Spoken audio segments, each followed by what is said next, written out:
नाशिकच्या सहजयोग परिवाराचा प्रेरणादायी आध्यात्मिक उपक्रम कॉलेज रोडवरील गुरुदक्षिणा सभागृह येथे म्युझिक ऑफ स्पिरिट आणि आत्मसाक्षात्कार या आध्यात्मिक आणि सांगीतिक कार्यक्रमाचे भव्य आयोजन करण्यात आले।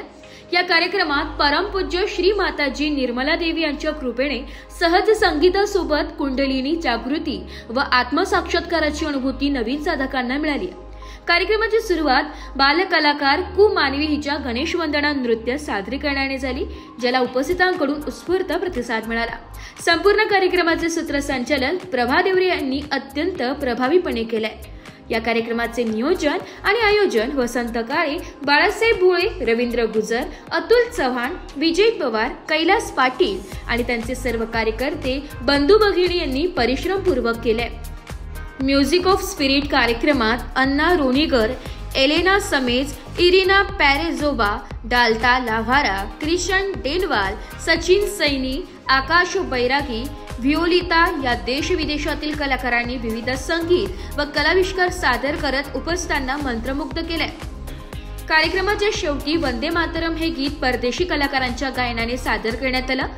ही एक अत्यंत वैशिष्ट्यपूर्ण व स्मरणीय बाब ठरली। या कार्यक्रमास प्रमुख पाहुणे म्हणून मुंबईचे श्री प्रदीप सोलस्कर आणि दत्ता खैरे तसेच माजी नगरसेविका वर्षा भालेराव, माजी नगरसेवक सुरेश पाटील, प्राध्यापक नागर गोजे दाम्पत्य, डॉक्टर श्री जावळे, माजी सिव्हिल सर्जन, भाजपा विधानसभा अध्यक्ष अनिल भालेराव यांच्यासह अनेक मान्यवर, नवीन साधक आणि नाशिक सहजयोग परिवाराचे सदस्य उपस्थित होते। सहजयोग नाशिक परिवार गेल्या 25 ते 30 वर्षांपासून अशा प्रकारचे सांगीतिक आध्यात्मिक कार्यक्रम सातत्याने आयोजित करून समाजात आत्मसाक्षात्कार व शांतीचा प्रसार करत आहे।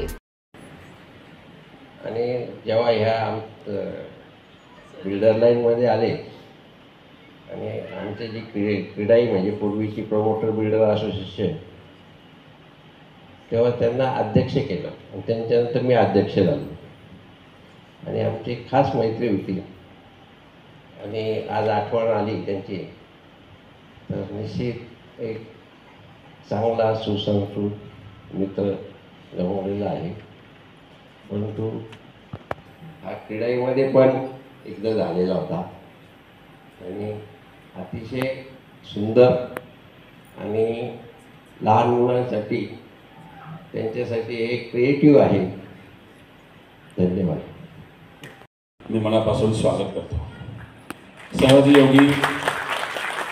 सहजयोग काय आहे देण्यासाठी, सामान्य माणसाला उत्तम जीवन जगण्यासाठी, सामान्य माणसाचा आत्मविश्वास वाढवण्यासाठी, सामान्य माणसाला व्याधीपासून मुक्त होण्यासाठी आणि परिवारामध्ये समाजाबरोबर सहचार्याने राहण्याचा जो संदेश या मातेने दिलेला आहे, अशा महान मातेला मी प्रथम विनम्र अभिवादन करतो।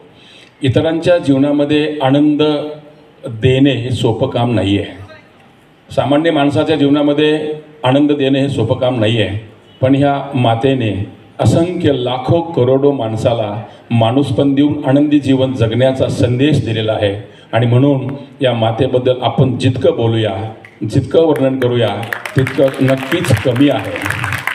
पण आश्चर्य असं वाटतं की उत्तम विचार ऐकण्यासाठी जी लोकांचं सहकार्य लागतं ते थोडं कमी लागतं। म्हणजे आपण जेव्हा छोटे छोटे कार्यक्रम घेतो तेव्हा तुडुंब गर्दी भरलेली असते आणि जेव्हा द्यायची वेळ येते आपल्याला, जेव्हा इथे सुंदर मोती आपण त्याला म्हणतो, हे मोती मिळतात। म्हणजे मातेने एकदा एका कार्यक्रमात एक शेर बोललं होतं, तो मला शेर खूप आठवलेला आहे। सहजयोगात यायचं असेल तर मनापासून या, हृदयापासून या, वरचीवर येऊ नका। मग त्या असं बोलल्या होत्या, अगर हमें मिलना चाहते हो तो जरा गहराइयों में आकर मिलो। अगर हमें मिलना चाहते हो तो गहराइयों में आकर मिलो। लाजवाब मोती समंदर के किनारे नहीं मिला करते। म्हणजे एवढं उत्तम जीवन, एवढं उत्तम अध्यात्म ज्या मातेने आपल्याला दिलेलं आहे, अशा मातेबद्दल आपण त्यांचं आभार मानण्यापेक्षा आपण त्यांच्या ऋणात राहूया, त्यांच्या आशीर्वादामध्ये राहूया, त्यांच्या प्रेमात राहूया आणि त्यांनी जो संदेश दिलेला आहे त्या मार्गावर आपण चालण्याचा प्रयत्न करूया। म्हणजे माझ्यासारखा उच्चशिक्षित माणूस या ठिकाणी नगरसेवक आपल्या वर्षा भालेराव मॅडम आहेत की आम्हाला सुद्धा असं वाटतं की उत्तम ज्ञान काय असतं, हे कुठून समजतं. आणि आज या कार्यक्रमासाठी ऑस्ट्रेलियामधून जर लोक आलेले आहेत, म्हणजे हा विचाराचा सुगंध कुठपर्यंत गेलेला आहे, विचाराची शिदोरी कुठपर्यंत गेलेली आहे आणि असंख्य देशामध्ये हे आपण ऐकत आहोत. आपल्या सर्वांच्या वतीनं मी मातेला वंदन करतो आणि ह्या परदेशी पाहुण्यांचं आपल्या सर्वांच्या वतीने मनापासून स्वागत करतो. असे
ब्युरो रिपोर्ट, नाशिक लोकशाही न्यूज, नाशिक.